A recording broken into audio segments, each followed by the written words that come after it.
ಆ, ಮನೆ Kasaragod, actually origin ಅಡೂರಿಂದ. ಅಡೂರಲ್ಲ? ಹಾ ಹಾ. ಅಡೂರು ನನ್ನ ಒರಿಜಿನ್ ಅಡೂರು. ಈಗ ಒಂದು 2006 ಇಂದ ಕಾಸರಗೋಡಲ್ಲಿ ಸೆಟ್ಲ್ ಆಗಿದ್ದೀನಿ. ಸರಿ ಸರ್. ಹಾ. SBI ಇಂದ ನಾನು 3.5 ರಿಟೈರ್ಡ್. ವರ್ಷದಿಂದ ಹಾ. ರಿಟೈರ್ ಆಗಿದ್ದೀನಿ. 3.5 ರಿಟೈರ್ಡ್. ವರ್ಷ ಆಗಿದೆ. ಹೌದು, ಹಾ 3.5 ವರ್ಷ ಆಗಿದೆ. ಹಾ ಹಾ. ಓಕೆ. ಮತ್ತೆ ಅವರು ತುಂಬಾ ಪುವರ್, ಅವ್ರಿಗೆ ಏನಿದ್ದಿಲ್ಲ, ಅದಕ್ಕೆ ಸ್ವಲ್ಪ ಹೆಲ್ಪ್ ಮಾಡಿದ್ವಿ. ಅಲ್ಲ, ಪ್ರತಿ ಫೋಟೋ ವರ್ಷ ನೋಡಿದ್ರಲ್ಲ ಅಲ್ಲ, ನೀವು? ಈಗ ನೀವು ಅದೇ ತರ ಸುಮಾರು ಸಲ ಮಾಡ್ತಾ ಇದ್ದೀರಾ ಸರ್? ಅಂದ್ರೆ ಹೌದು, ಮಾಡ್ತಾ ಇನ್ನು ಇದ್ದೀರಾ? ಇನ್ನು ಎಲ್ಲ ವರ್ಷ ಹ್ಮ್. ಬೇಕಾಗಿ ಇದು ಮಾಡಿದೆ.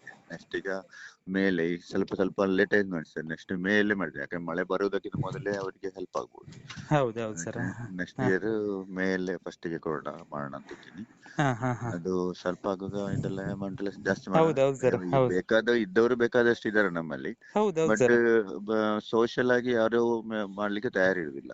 ಇಲ್ಲ ಬೇರೆ ಸರ್ ಎಲ್ಲ ಅದೇ. ಕಡೆ ಕೊಡ್ತಾರೆ, ಬೇಕಾದ್ರೆ ಲಯನ್ಸ್ ಕ್ಲಬ್ ಅಲ್ಲಿ ಇದಾಗ್ತಾರೆ, ಎಲ್ಲ ಮಾಡ್ತಾರೆ. ಬಟ್ ನಮ್ಮ ಹೌದು. ಸಮಾಜಕ್ಕೆ ಬೇಕಾಗಿ ಯಾರು ಖರ್ಚು ಮಾಡಲ್ಲ. ಒಂದು ಹೌದೌದು ಸರ್. ದೊಡ್ಡ ನಮ್ಮ ಇದು ಅವರ ಹೆಂಡತಿ ಆಯ್ತು, ಅವರ ಮಕ್ಕಳಾಯ್ತು, ಅಲ್ಲದೆ ಊರಿನವರನ್ನು, ಜನರನ್ನು, ನಮ್ಮ ಸಮಾಜವನ್ನು ನೋಡುವ ಇದು ಇಲ್ಲ ಕೆಲವರಿಗೆ. ಬೇಸರ ಹೌದೌದು. ಅದು.